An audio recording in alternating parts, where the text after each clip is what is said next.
How to enable the parental controls on YouTube. Hey guys, let's get started. While YouTube has been trying to restrict some content to make it more family friendly, however, there are still high chances that your child might stumble upon something inappropriate while browsing. So for this case, you can follow following steps.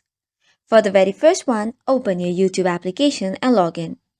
After that, tap on your profile icon on the bottom right and then click on the settings. Now you'll see different options here. From here, go to the general. Once you click on general, scroll down until you find restricted mode. Toggle it on and it will help to hide potentially mature videos. However, this filter is not 100% accurate. So a better version or a better way would be downloading the YouTube Kids. Go to Play Store and search for YouTube Kids and install it. Follow the on screen prompts by which you can follow different steps. It is an app just made for children from where you can set parental controls to different levels by age.